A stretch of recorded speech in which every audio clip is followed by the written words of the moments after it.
This is your Mayor, Casey Hines, and welcome to episode 7 of Eye on Piqua. Today we are talking to Robin Hungerford in our Utilities Department and Ed Krieger at our power system about some cost-saving measures that our residents can take to help save money on their utilities. So come and join me as we learn a little more about the city of Piqua. All right, and here we are today with Robin Hungerford, who is the who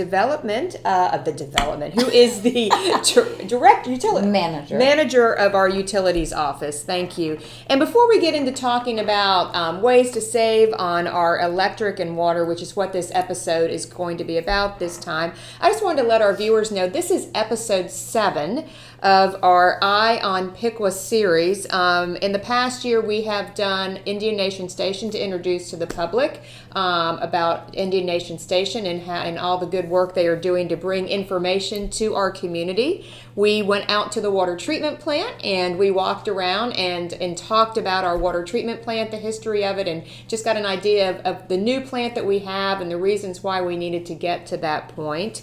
I had a nice afternoon with Andy Height out at Johnston Farm where we walked around and did an interview there. Also met with Aaron Morrison, our code compliance officer, and talked about his position, his job here in the city, and the work that he is doing around code work here in the city of Piqua. And then we walked around downtown with Chris Schmeezing and talked about economic development. We talked about some of the visions for our downtown area and the Lock 9 area as well. And so that was another episode. And then the final episode that we had before this one was talking with retired Chief Bruce Jameson, introducing our new chief, Rick Byron, and talking about our police department and different things that they are working on, have been working on here in the city of Piqua. So my hope that this series is a way to get information out to our citizens, to keep us all informed as citizens of the city of Piqua on what is happening here in our city. And so that brings us to episode 7 today, as we are sitting here with Robin to talk a little bit about just, what do we do as citizens to save electricity, to save water in our home? I know a lot of times we hear and you'll see those stickers that say, turn off the lights when you leave the room. And how many of us as parents have told our kids time and time again, turn off the lights, turn off the lights, turn off the lights, or don't take a half an hour shower and those kind of things. But there are some things that we can do, and some things we may not even know about that we can do in our homes to help with, to keep those costs down. So Robin, I thought we can just delve right in, and I know you've got some charts and some information to share with people, sure do. But just ways to save on water and things that might be helpful for people. I think, in this day and age, a good thing to do is start with families. It starts young. A lot of times, I was out on the internet, and there are quite a few things that you can do as a family night sometimes to teach children or even to teach the adults in the house things we can do to save. Some things we can tell customers are using the dishwasher is actually cheaper than if you wash your dishes by hand. It uses less water. A lot of the dishwashers use around 3 gallons. Actually, leaving the water run to wash your dishes takes about 27 gallons. Wow. So those are the kind of things you think, I'm just going to wash it real quick. Mm-hmm. Taking your car to a car wash is cheaper than if you do use it at your house and wash it. Better for the environment too, because they are treating it if you're using soaps and those things. Probably our biggest violator of high water usage are your toilets. A lot of times people don't realize if you have to jiggle the handle occasionally, that is a toilet leak, because the biggest part of the time while that toilet's running, it's actually going down the drain. And you can hear it. You can hear when sometimes. Not always. Not always, because I know sometimes I can hear, and I know I need to go jiggle the handle. The handle. Yes. And sometimes it's the handle jiggling. You can get a silent toilet leak where you have to look around the rim of the water in the toilet very carefully to see if there's any breakage in it. A lot of times people have toilet leaks and don't even realize it. Wow. And a toilet leak, we've seen it run anywhere from maybe 1,000 gallons a month to we have had some run over 100,000 gallons per month when someone had 2 toilets running. So it really pays to go through your house and do leak investigations. Don't forget inside and outside, because outside spigots, the kids turn it on in the summertime to fill the little pools outside and they forget to turn it off. So it is actually money down the drain because the water is left running.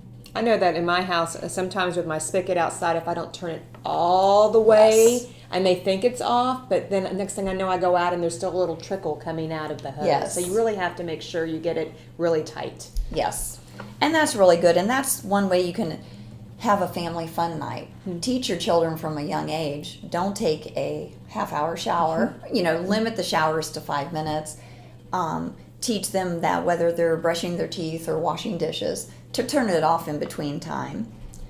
We used a timer with our son when he was younger. We used a we oven had a lot timer. Of customers tell us that. And we used an oven timer, and he had to brush his teeth, and I think it was a minute or 2 minutes, and he had to take a shower within 5 minutes or whatever, because when it went off, he knew it was time to come out. Yes. Because they get lost in there.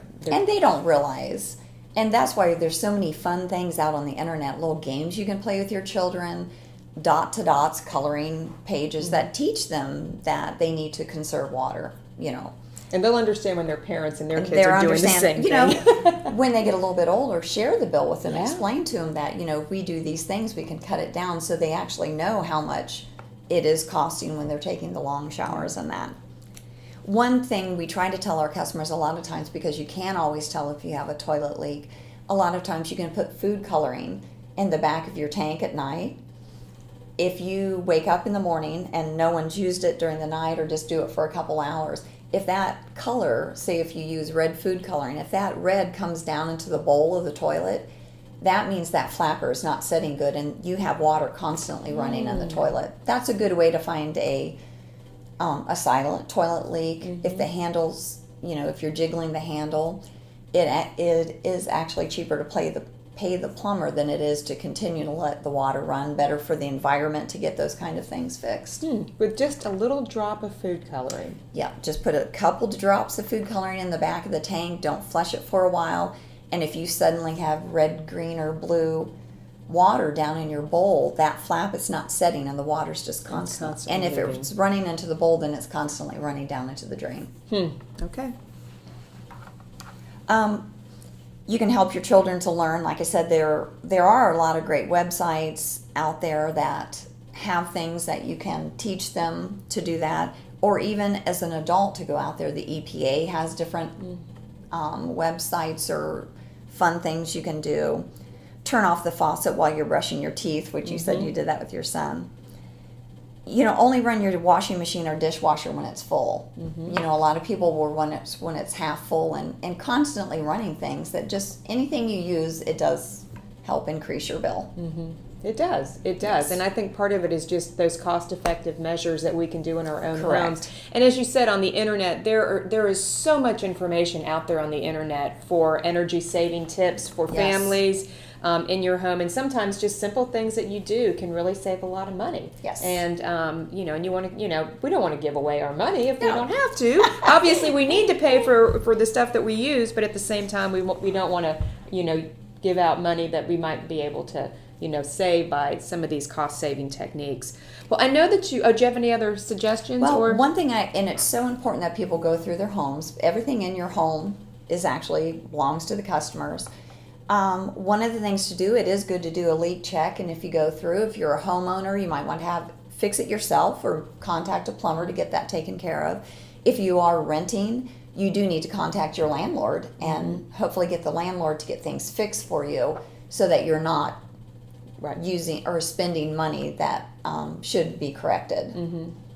And I know that it's just a reminder to citizens or landlords who own the property, from the road to the house is all citizens' responsibility. Correct. It is not, and I think you have a great picture here that talks about that. We do, and I'll hold this up just for a minute if I can, but what this basically shows, the water main is out by the street, the curb stop, from the curb stop in, so the line between the curb stop in the house, if your meter's inside, is actually the customer's. The water meter is actually ours. All the plumbing in the house, all the plumbing or the pipes from the curb stop into the house is actually the customer's, the homeowner's, or landlord's responsibility. If your meter is out in the box by the street, a lot of them out in the curb stops, the meter is actually the city's. The line into the house and everything in the household, again, is still the responsibility of the customers. We do try to go out when a customer calls us to tell us that, you know, they're just unsure of things. We can give you some tips. We can't fix anything in the household, but we do try to help our customers by explaining to them what they can check. And like I said, probably 85% of the time, it's usually the toilet. Well, and I have to say that the first house, let me hold this up, the first house that my husband and I ever owned, we bought a house and we had been in it for, I want to say probably about 6 months or so. And then all of a sudden our water bill went up and we couldn't figure out why.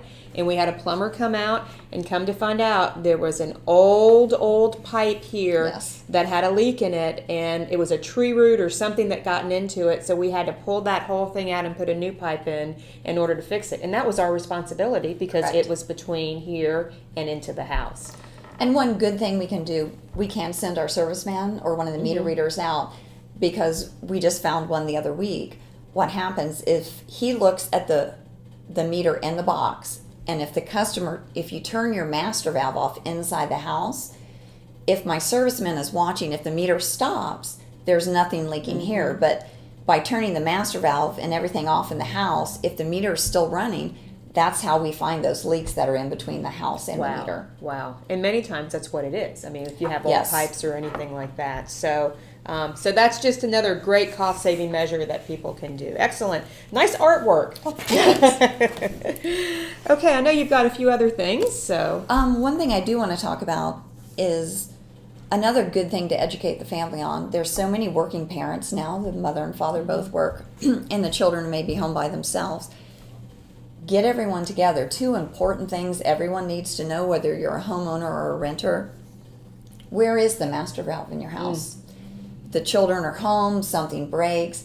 They should always know where the master valve is. We get out there as quick as we can, but you can turn that master valve off to save water damage to your house.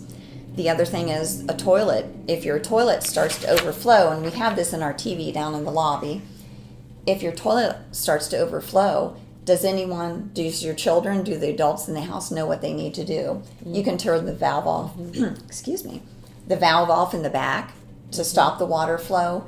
You can take the cover off the tank, pull up the lever on the float in the back. And both of those things will just save you water damage in the long run, whether it's your floor or things like that. So that is a good thing to get everyone in the household together and teach them, where is your master valve? If the toilet starts to overflow, what can we do to get it stopped? Now, it just made me think of something. I know that at one time, this was many years ago, people were buying these things to fill their toilet bowl, or not their toilet, the back of the toilet so it wouldn't use so much water as a cost-saving technique. Do you remember that? You can. Another good cost saver is to buy the newer toilets, the low-flow toilets that are out there. One thing about putting things in the back of the tank, that can't get stuck on the chain and cause a toilet leak. It can also cause the water level to go up. So it's better to buy a low flow toilet that's geared or made to do that than it is to put things in the tank. In there. When you said that, but a lot of people used to do that. But like I said, it can get stuck on the tank if something moves. water makes things move, so it can make anything you put in there move. And if that gets in the way of the float, you may not notice it. A lot of people will, the last thing you do before you go on vacation, someone uses the restroom. They go away. You should always make sure that toilet stops running before you leave, whether you're going to work in the morning or you're going on vacation. And if you do have something in the back that could move around, you could go on vacation all week, and that toilet could run all week while you're gone until you come back. That would be a huge bill, too. Yes. And we do have the charts if you want to show me. Yes. We do have the new AMI system, which is great. It's really helped us to help customers. We can't tell everything, but we can tell a few things. One of those good things is this is what we see when we look at it. We get reports now that will help us to tell if customers have huge water leaks. One thing we have on this, anytime during the day, You may have water usage anytime during the night. It usually, what we call, hits zero, this line down here. That's usually no one's using the restroom, no one's using water to wash dishes or do anything. Because everybody's sleeping. Everyone's sleeping, so that's just about a normal usage right there. We do have a few that don't hardly ever hit zero. Usually that gives us a little bit of hint. It's usually something very small that's running in the house. Then again, we do have times. This was a customer that someone had turned on his outside spigot. Neighbor children had turned on the outside spigot. It can run for a day. It can run for a few days if you don't catch it. If you hear water running, you should always do an inspection to make sure to see if it's inside or outside. So we can tell those things. We've also had customers where it goes up and the reports only generate after like a couple days usage. So you can have a customer, this can run a couple days. It can be a toilet, it can be outside spigot.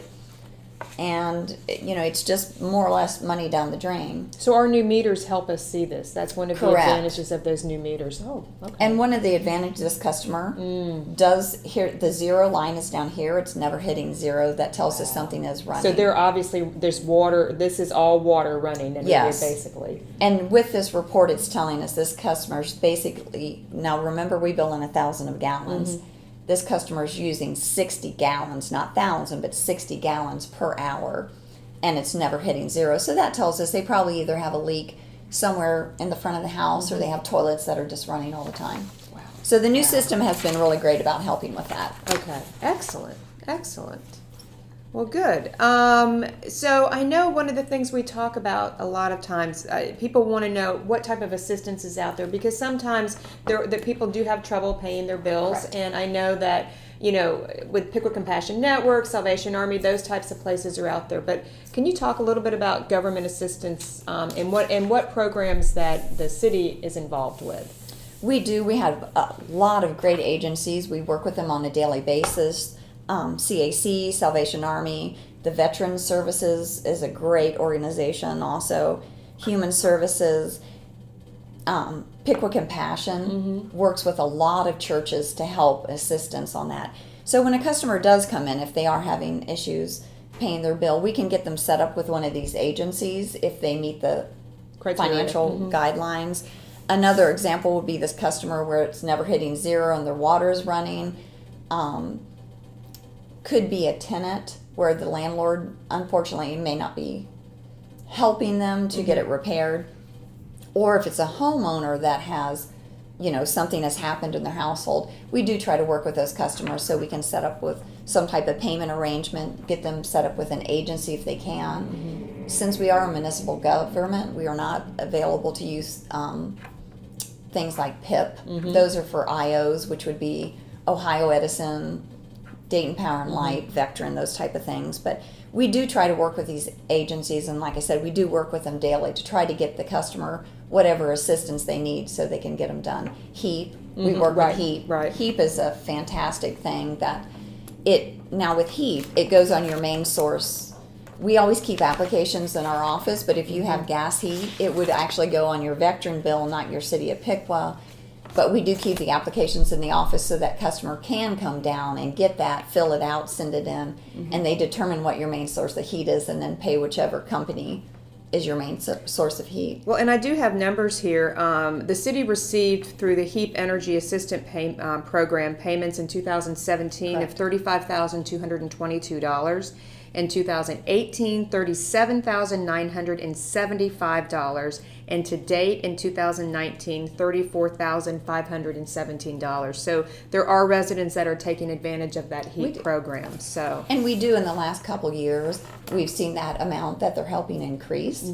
So, I'm going to say on average, it's usually anywhere from about 300 to 450 that customers are getting assistance on their bill. Could be even higher on the gas.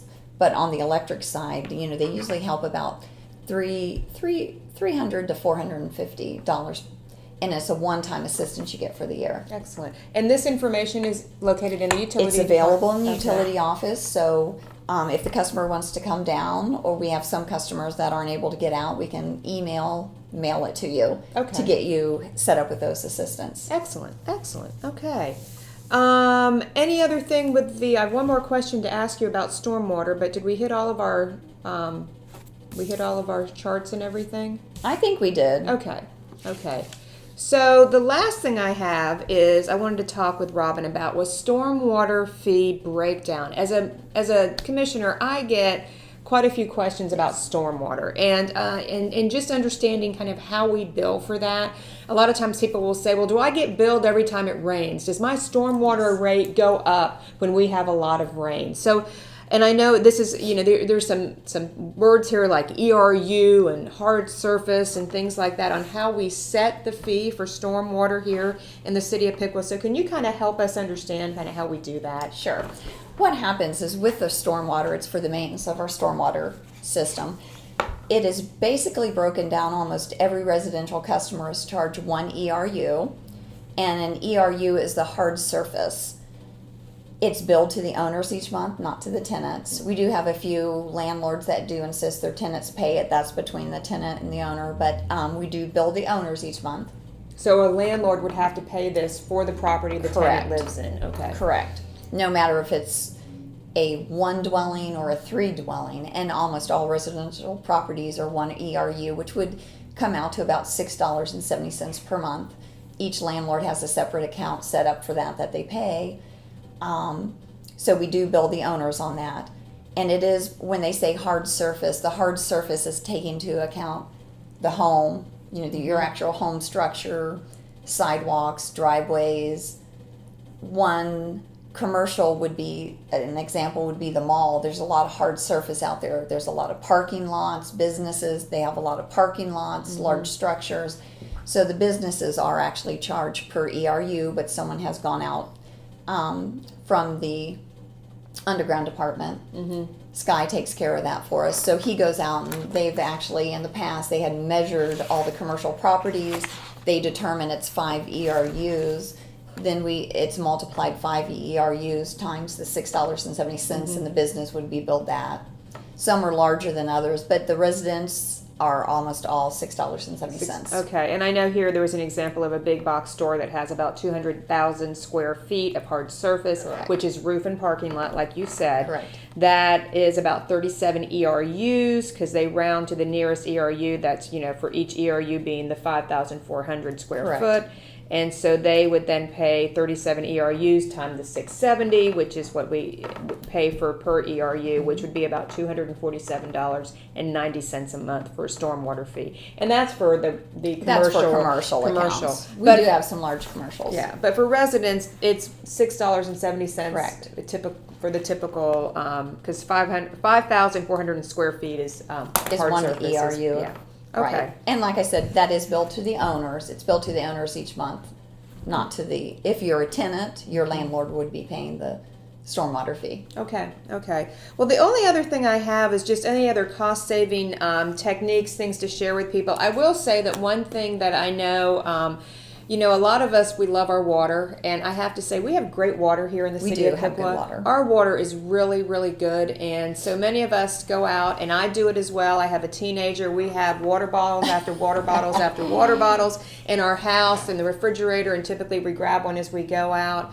But, there is nothing wrong with getting a nice water bottle, filling it up with water every day. With tap water. And with tap water. And, you could save, the way we use water bottles, we could probably save $5 a week sometimes. Right, that is correct. Not buying water, and drinking the water that we have here in Piqua. So I know that's one thing that I think of. Is there anything else, anything you want to add, just cost-saving techniques for families? And like I said, whether you're involving the whole family or just having one person do it, it's so important that you do an audit and go through. We do try to catch things and help the customers, but it's great to do an audit through your house, whether you're checking the electric. Nowadays, everything is electric. People don't realize that your DVR and TVs, everything has pulling power constantly because they have clocks on them, they're constantly on. So that's a good thing to go through and check those type of things and do an audit of your house. Even if you're a tenant, do an audit. If something comes up, make sure you contact your landlord so you can get it fixed. Yeah, well, that's a great segue because we are going to move from here and we are going to move down to our power system and talk with Ed Krieger, who is the director of our power system here in the city of Piqua. And he's going to talk about electricity and kind of some of those cost-saving techniques, very similar to what we've done today here with Robin. But Robin, I just want to thank you for your time. I want to thank you for this great information that I hope has been helpful to our citizens. I know it's been helpful for me as I have continued to try to educate myself in how we do things here in the city of Piqua. So again, thanks for your time. Thank you for having me. Of course, of course. And again, you have all this information, and if you need especially that government assistance program information, you can contact the utilities department and they can get it to you. So we will move on to our power system. So here we are with the second part of our Eye on Piqua series today, and I have to say it is a beautiful, beautiful day in Piqua. It's gorgeous. It's gorgeous, and it's always like this here in our city. But no, it is a gorgeous day to be here, and I thought this is Ed Krieger, who is the director of Piqua Power System, the city of Piqua's power system, and we are standing here, and behind us is our old original power plant. And I thought that it would be really important as we talk about this segment of our show today to talk a little bit about the history of our power system here in the city of Piqua, where we got to, how we got to where we are today. So, of course. Yeah. All right, great.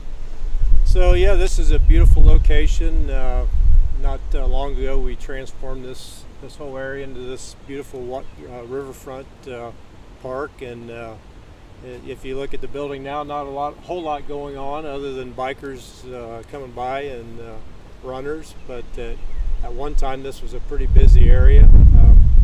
So as far as the history, the city of Piqua was originally served by the Dayton Power and Light Company. So back in the beginning of electricity times, the late 1800s, early 1900s, Dayton Power and Light was the sole provider of the electric utility to our citizens and businesses in town here.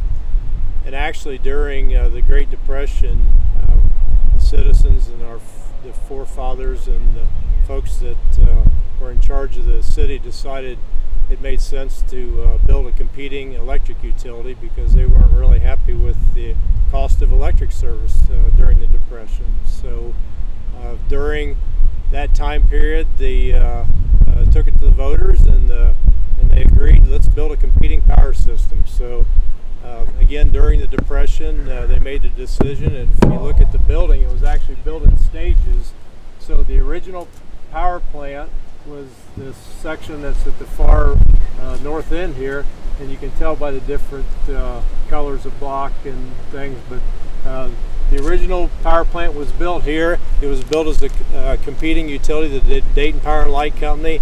And it was interesting over the years because of the cost advantage that the electric utility provided our residents and businesses. The system grew. You see, the power plant started here, and then it went. We had a second edition, and it was filled up. And then finally, the third portion of the power plant was built, I believe, in the 60s. And over the years, as the plant grew, it grew because we added customers. City grew, plant grew. Yeah. Well, the city grew, and at the same time, the customers that were served by Dayton Power and Light decided to switch to the city of Piqua. That's why the plant grew. So at the very beginning, the Dayton Power and Light Company served all the customers in town. We built the first portion of the power plant during the Depression. Dayton Power and Light fought that unsuccessfully, and it moved forward. And over the years, the number of customers served by the city's electric utility grew, and the number of businesses and residents served by Dayton Power and Light diminished. I started here 20 years ago, actually worked at Dayton Power and Light and co-op there when I first was still going to school at University of Dayton. But so I know a lot about kind of the operations there, the cost structure. I worked with large customers. And so when I got here, one of our focuses were there was just a handful of Dayton Power and Light customers left within the city. So, it wasn't as much about revenue as it was about cleaning up the city. There was lots of power lines, a substation in town, all all that was left over from the days when Dayton Power and Light served the city of Piqua. So actually over that, it took 15 or so years, but we just recently were able to work with the folks at DP&L. They removed all their electric facilities in town. Down by the side of the riverfront redevelopment, there was a substation there that they remediated and actually turned it over to the city. It's part of the riverfront redevelopment.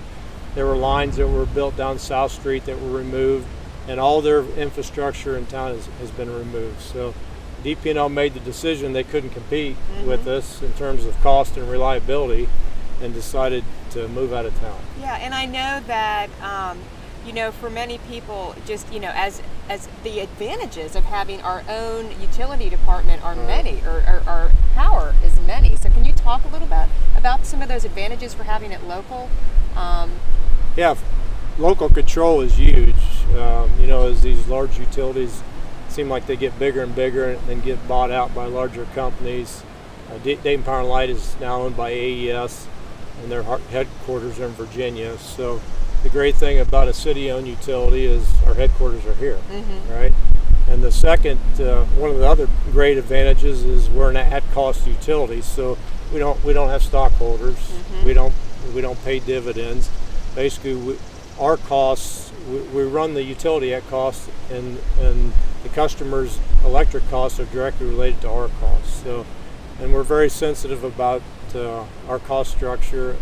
A large portion of our cost structure today has to do with power supply, and we're a member of American Municipal Power, and they basically facilitate and coordinate most of our power supply needs through different projects that we participate in. But the city of Piqua decided a number of years ago they were having some difficulties with the electric utility, reliability of the old power plant. They created a Piqua Energy Board.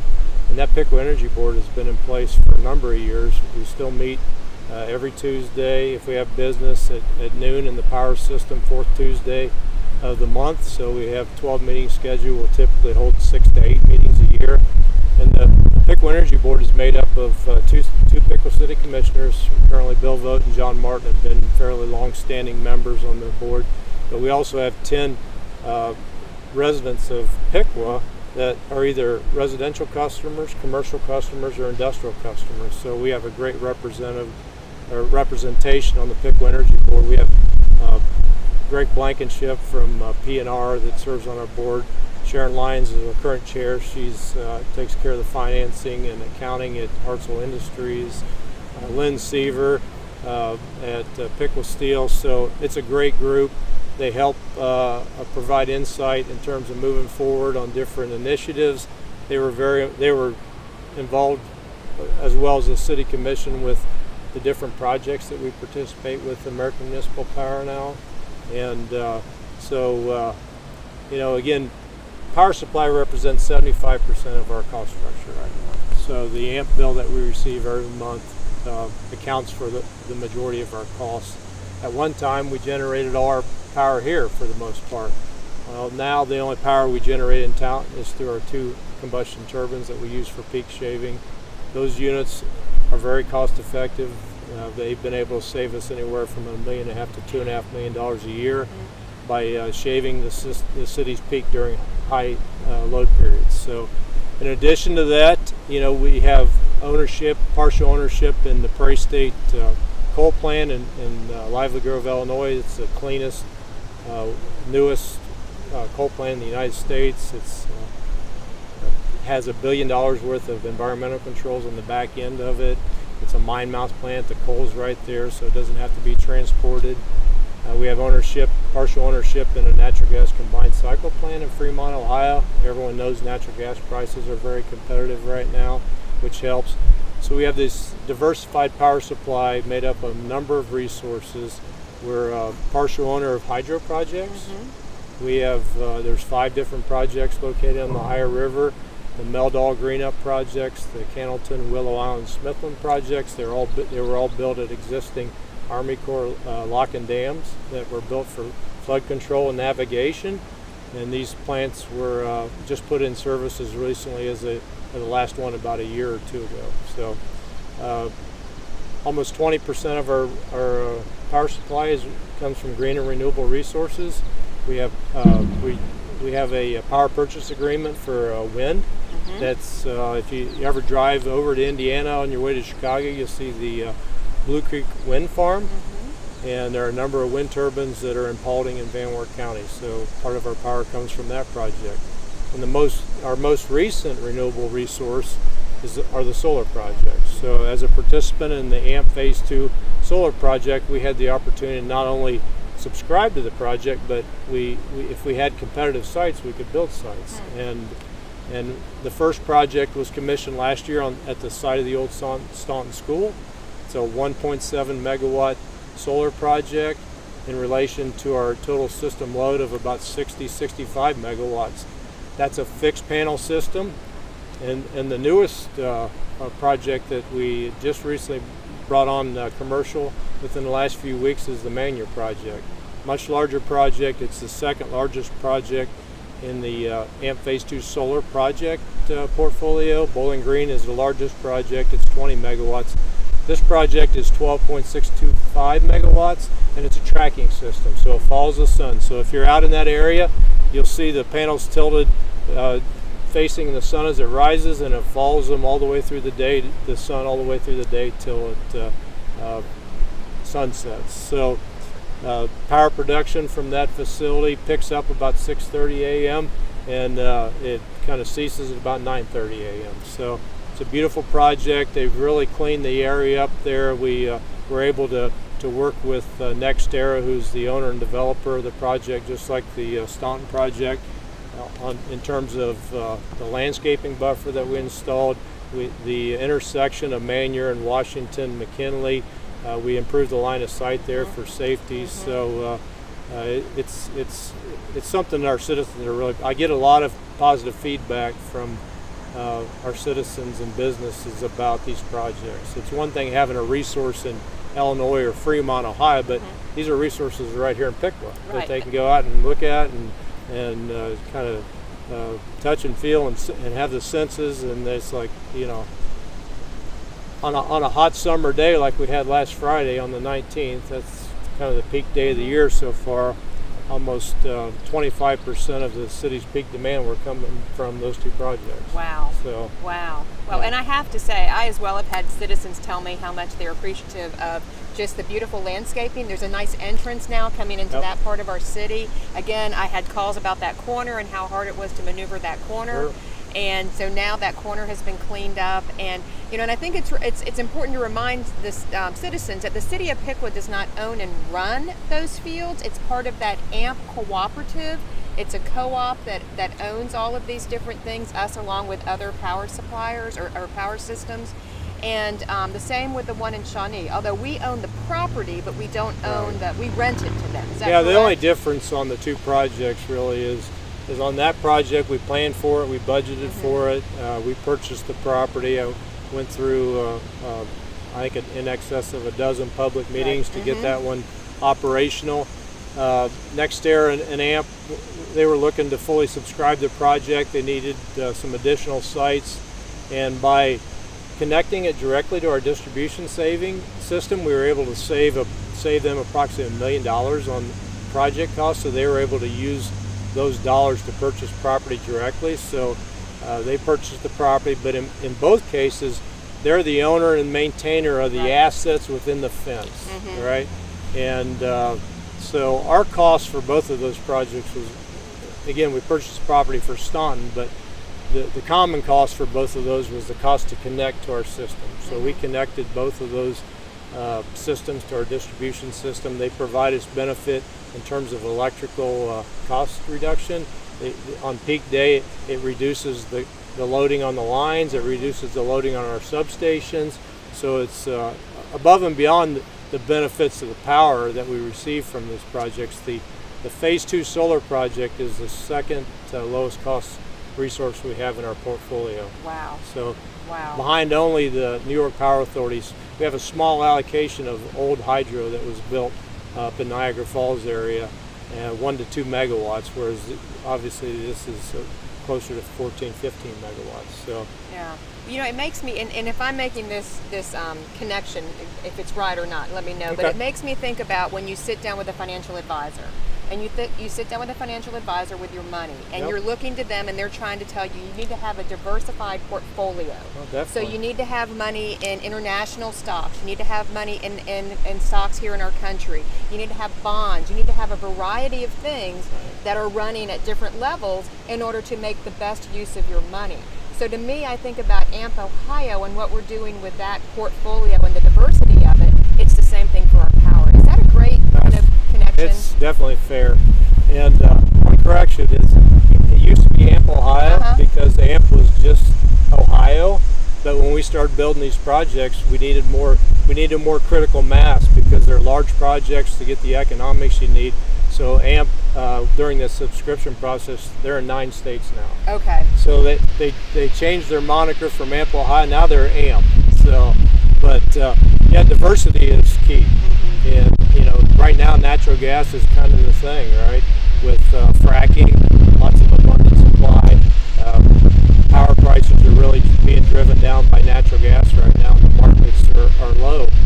But when we built these projects and made the decision to move forward, working with our energy board staff and city commission, it was really during the time when the economy was booming and prices were escalating.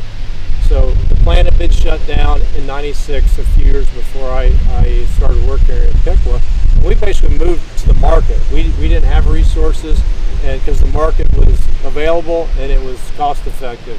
Well, that all changed in 06, 07, 08 when the stock markets were booming, businesses were booming, and power prices started going through the roof.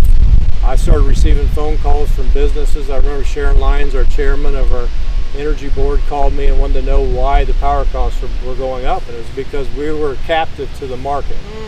And so Piqua, along with a lot of the AMP members, decided we can't really do this. We need to have some cost certainty and at the same time diversity in our supply, so we're not subject to just one thing here. So that was really when Bill Summer was still here as a director, and Bill and I worked together.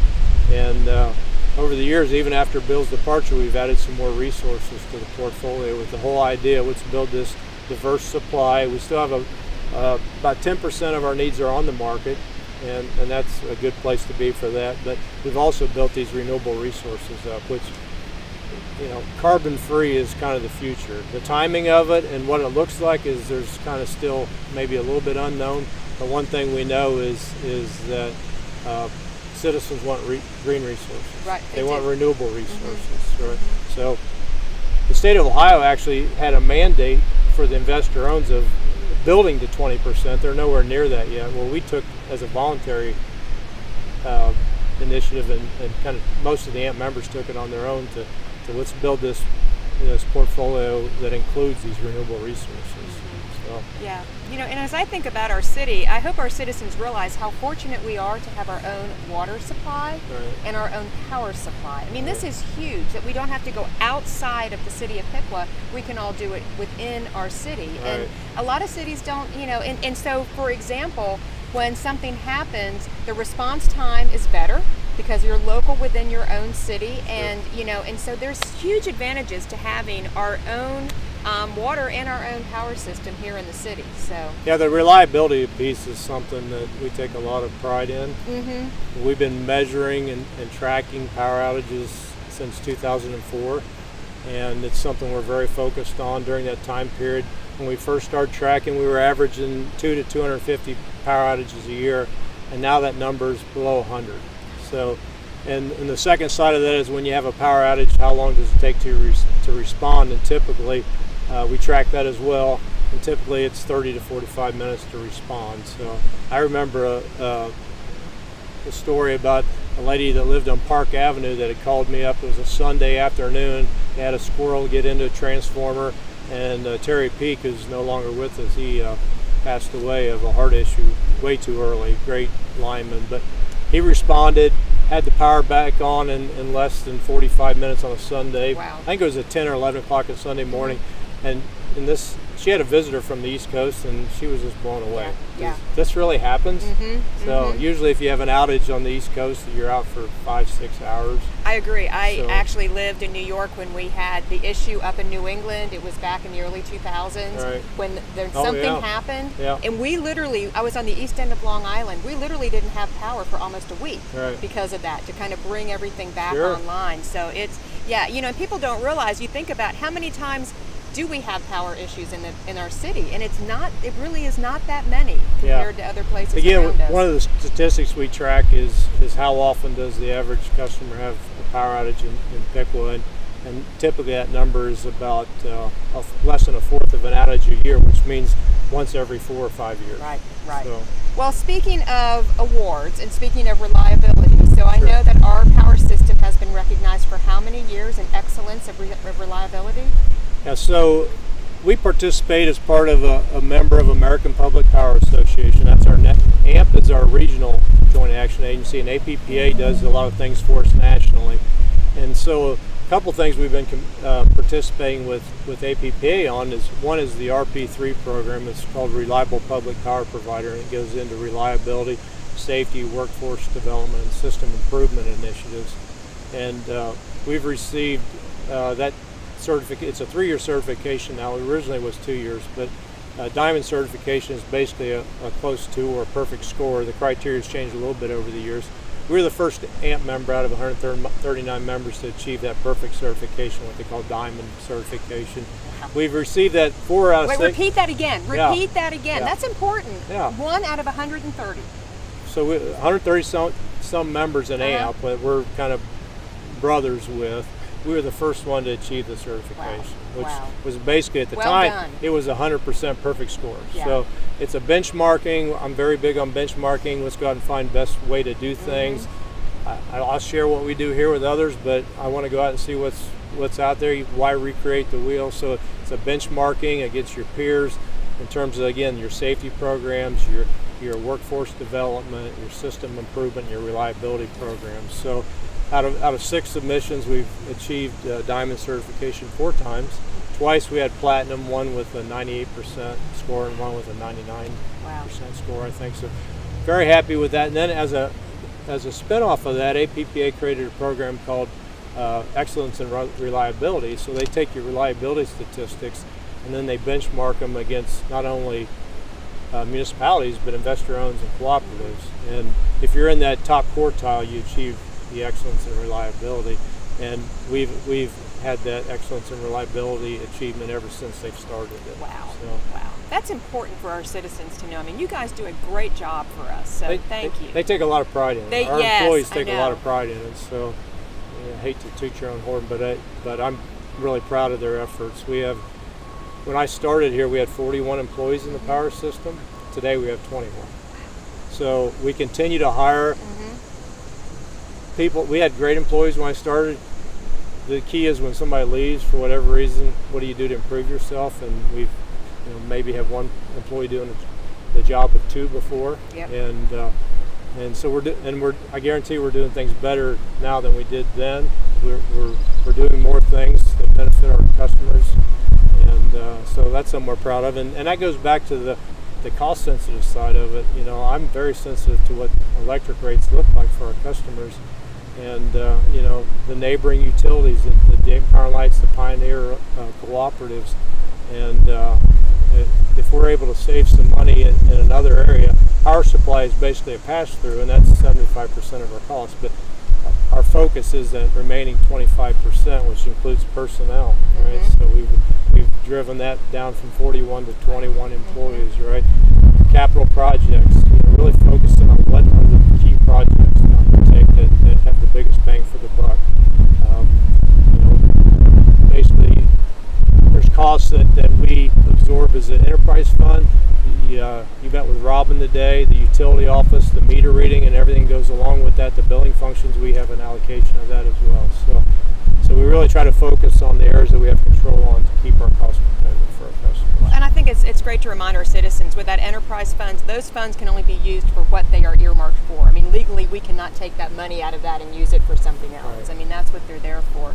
Can you speak a little bit about the rodeo and our alignment? I have to say that every year as I get that information information about Sure. how we do in the rodeo, which we have done fabulous. Right. And I think about Kendrick Link, one of our new, I think, how long is Kendrick? Kendrick and Tyler Yeah. are two new, Kendrick Link and Tyler Martins are both our two newest journeymen. They just completed their 4-year journeyman certification.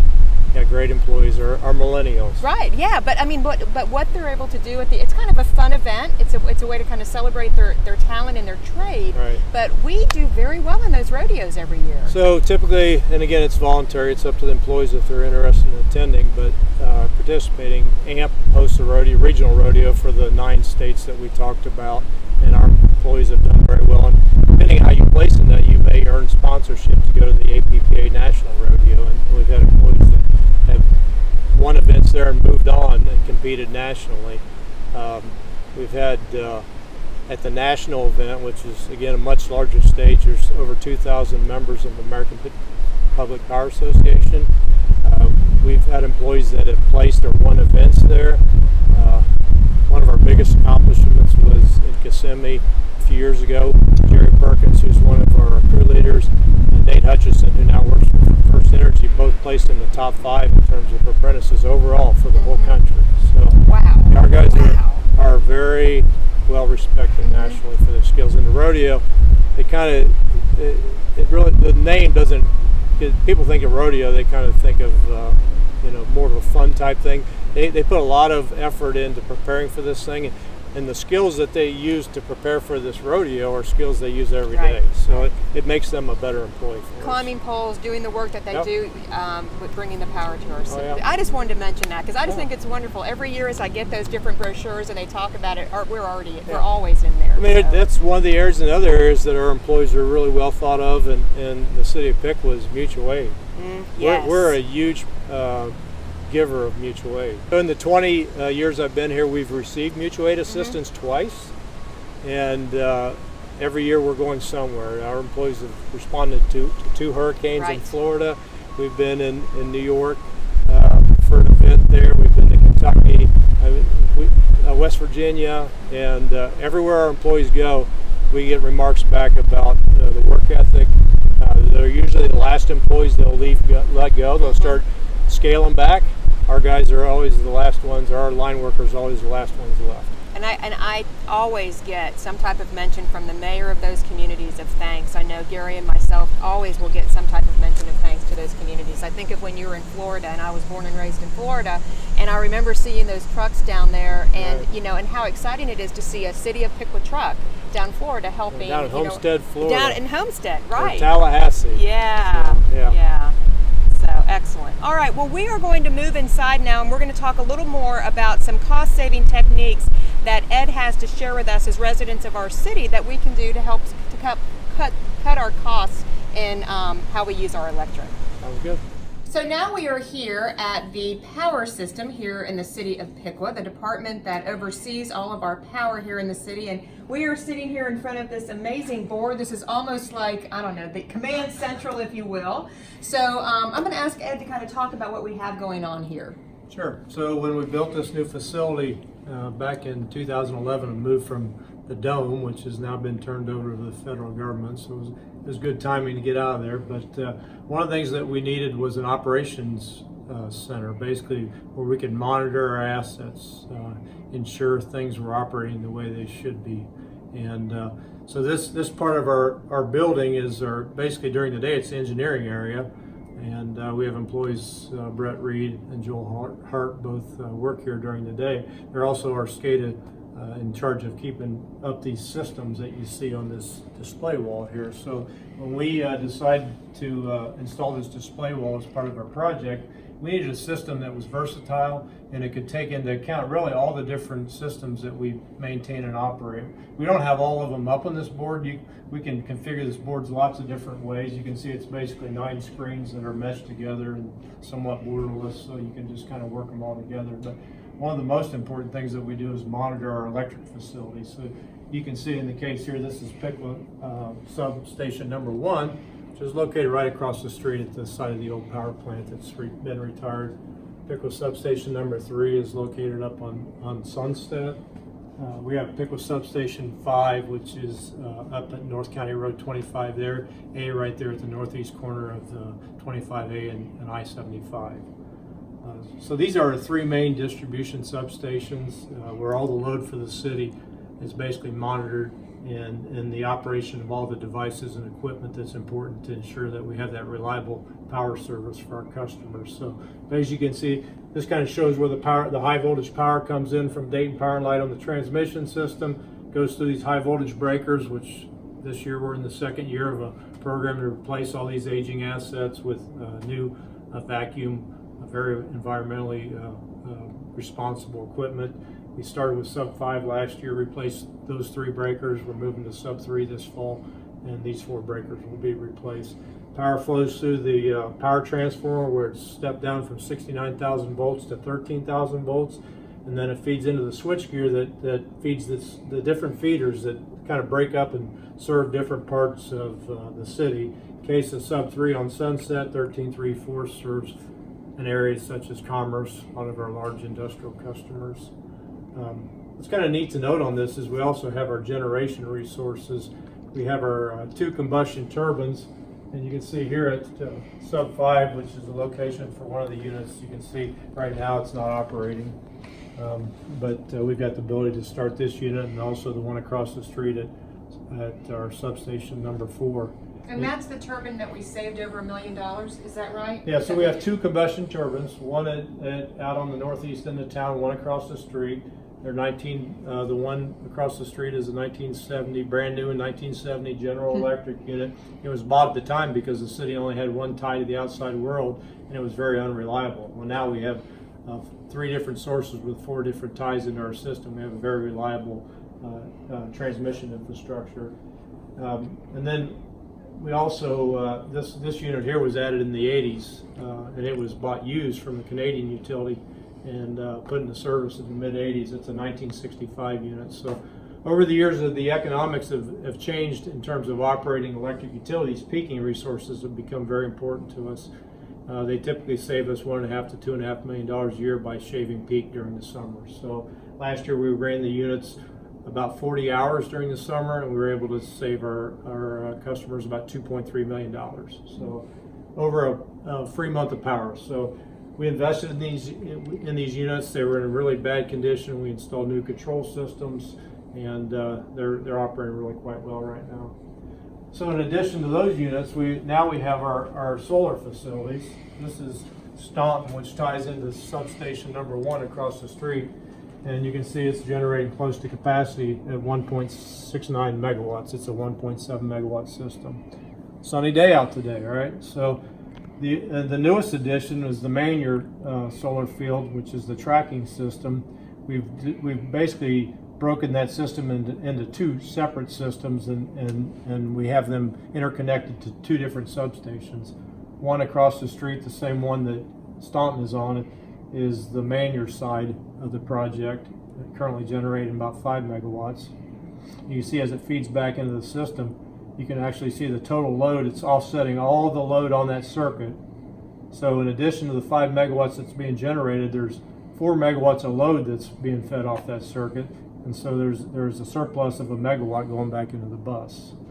And then so the second half of the Maynard project, you can see we're a little bit over 7 megawatts feeding into circuit 1336 and substation number 3. So these projects unload these feeders, this bus, and reduce the load on the transformers. So very strategic assets for us in terms of you keep the loads down. It helps basically extend the life of the equipment. So.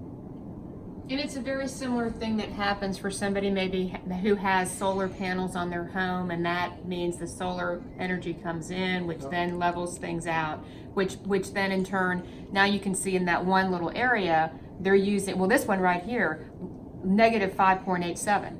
So does that mean that it's saving? I mean, so right now we're generating about a little over 7 megawatts on that portion. Again, the Maynard project is broken into 2 pieces. We have a delivery point on Washington, and then there's an additional just a little bit over a megawatt of load because we're putting almost 6 megawatts of excess back on the bus. That was my, yeah. So it's reducing the load on this transformer. This normally be 13 megawatts. Wow. So, wow. Okay. And so I actually talked about the combustion turbines.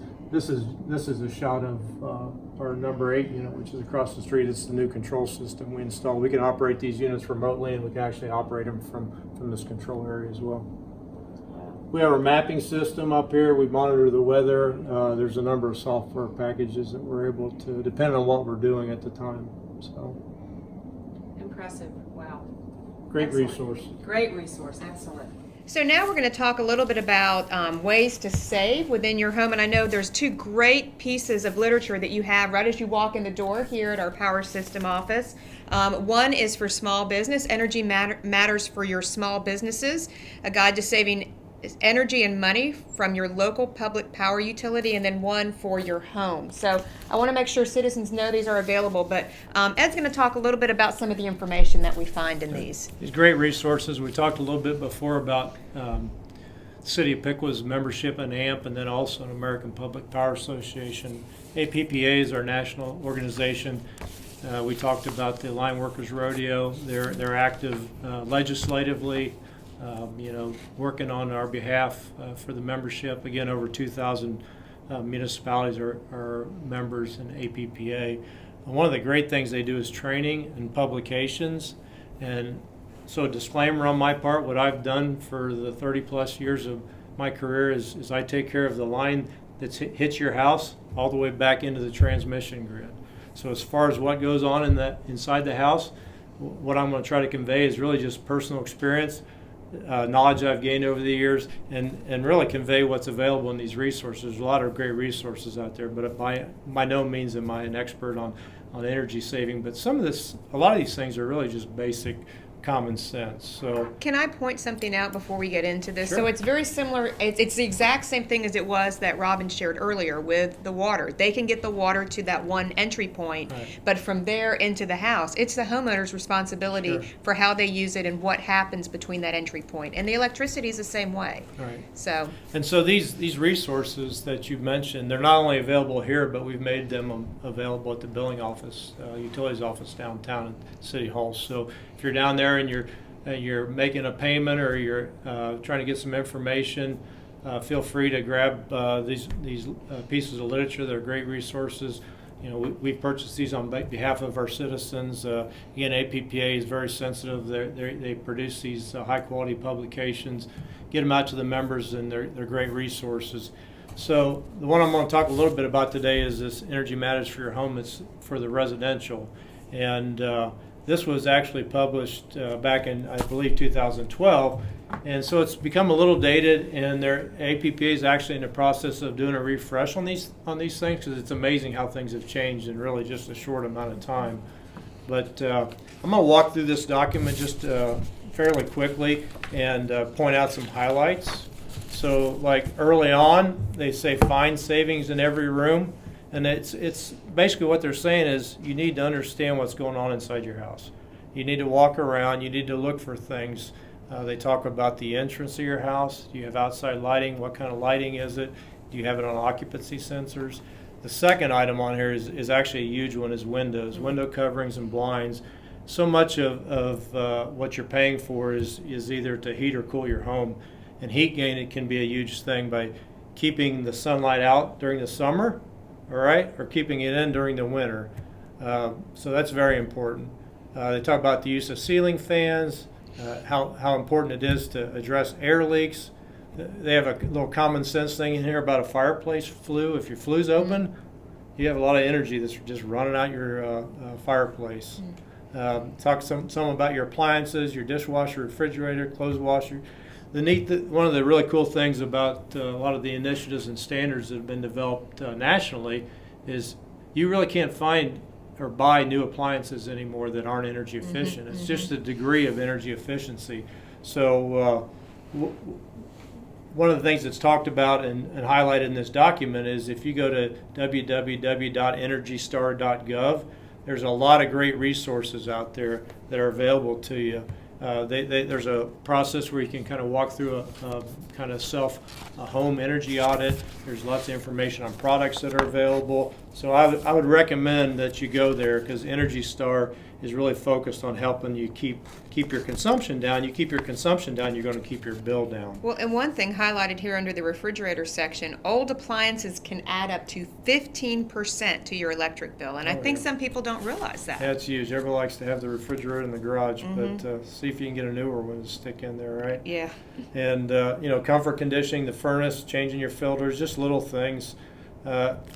I'm constantly turning lights off in my house. I'm very sensitive to it. Kids today aren't as sensitive to it, but those are dollars you're just wasting. So the understanding your energy use, I kind of like this graph, and again, this has changed over time, and I'm going to point out the differences, but this was data from 2012, and so the biggest piece that's listed on here in 2012 for kind of an average home in our part of the world is space heating. Well, in Ohio, in this area, you're typically going to heat with natural gas or propane, so that's really not an electric function, but it's good to know. And water heating, 13%. So both of those are typically fueled by something else, natural gas or propane or fuel oil.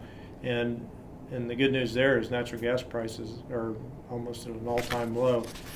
The biggest item that's listed that really addresses most homes in this area is space cooling. Right now, as you're trying to keep, last Thursday and Friday, extremely hot days. We hit the peaks for our what we call Pennsylvania, Jersey, Maryland, that whole northeastern Midwest part of the area. We hit the peak for the year last Friday, and space cooling is a huge deal, 17% in 2012. They've listed lighting as 10%, appliances as 14%. We talked about the new standards for both appliances at 14%. And electronics at 7%. So they have other uses listed as 13%. So what I think is interesting is I was able to get a pre-release of this document that APPA is working on right now. So this is 2018 data. So space heating, they've increased it a little bit to 27%. Water heating about the same. Space cooling, and I think a lot of it has to do with the new, more efficient equipment that's being installed. A little bit under 12%. So you've seen a reduction there, and I think it's inherent energy efficiency, whereas if you're putting a new system in, or if you're replacing a system that's failed, it's going to be more efficient than the one that was in there 25, 30 years ago. So some of this other information is revealing on this pie chart, though. Lighting was 10%, 7.2%. Again, the standards are changing in lighting. We'll talk a little bit about lighting, but your options are everything that's out there is for the most part very energy efficient, and they've taken the appliances and broken those pieces down. They've got refrigerators and freezers at 6.3%, washers and dryers at 5%, TVs now 4.2%, cooking 2.7%, and they have computers listed at 1.6%. And then the other category, which I don't know if it's Alexa or whatever, but listed at almost 21%. So there's some other things going on inside the home as well. So it's a changing arena in terms of where your energy is being used at, and a lot of it has to do with what's going on inside our homes now. We've seen as an electric utility the residential commercial use in the city over the last 5 years. It's decreased significantly, and I know a lot of it has to do with these inherent energy efficient initiatives that are out there. In terms of when you go to buy something today, it's more energy efficient than it was 5 years ago. Well, even the lighting options are so much better than they were. Oh yeah, and typically, you will see this Energy Star when you go to Lowe's or Home Depot or whatever to buy your appliances. You will see that on the refrigerators and different things, because they have the ratings right there. So I just want to talk a little bit about the space cooling, because that's still a big piece, and basically what this document talks about, and it's again a lot of common sense things. It has to do with insulation and looking for air leaks. There's a quote in here that the average typical home has a half mile of cracks and gaps around windows, doors, and edges where walls and floors meet. So that's just, you're cooling that air and it's just going right outside. So you should have a focus on finding where those leaks are at. Your ductwork, they talk about using the proper sealants for your ducts, not using duct tape. Anything you can do to keep that, you're putting that money into comfort, conditioning that air. You got to keep it in your house, and insulation is another huge one as well. And there's lots of new alternative insulation options out there today. So right along that same vein, in terms of heating and cooling, a huge item here is your thermostat. You can purchase a basic programmable thermostat, I think, for less than $40 today.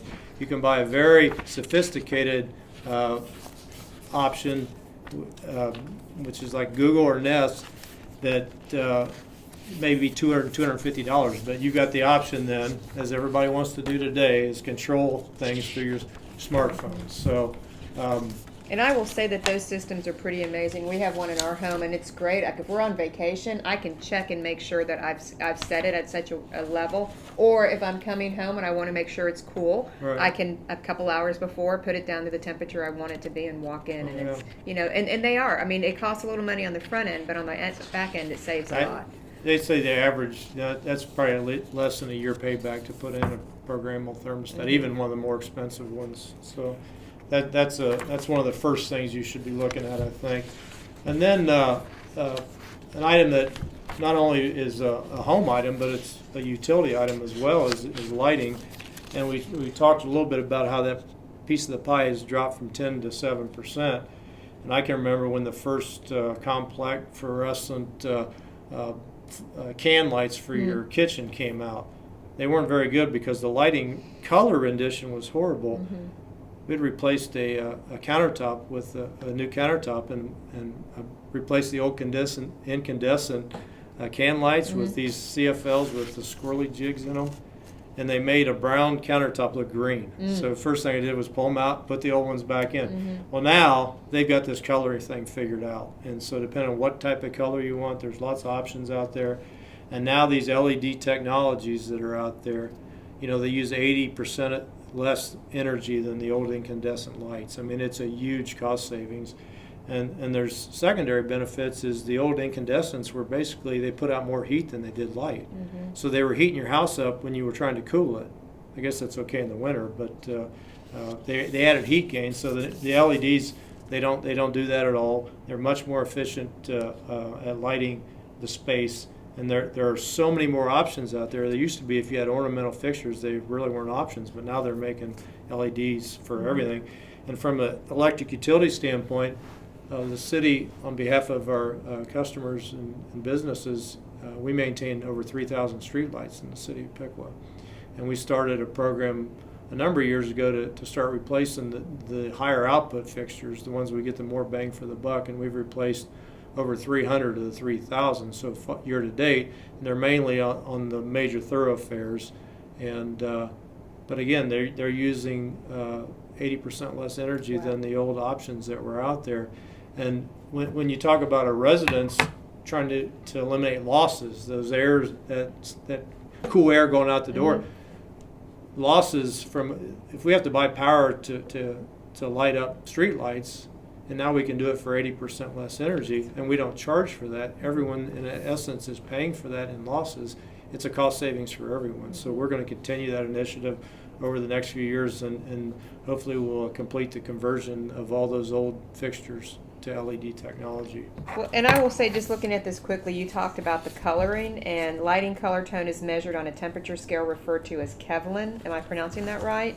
Kelvin? Kelvin, yeah, Kelvin. And there's 7 different options here that they list, whether you want that bright, cool, or bright alert, neat, clean, efficient, friendly, and inviting, soft, warm, pleasing light, friendly, personal, intimate, and candlelight. And I know depending on what you're doing in the house, you may want a more crisp light versus something that's not as, for reading or whatever. But the great information in here, I didn't even realize all these different colors. If you just go out and you want to buy a light bulb. The options are endless. Yeah.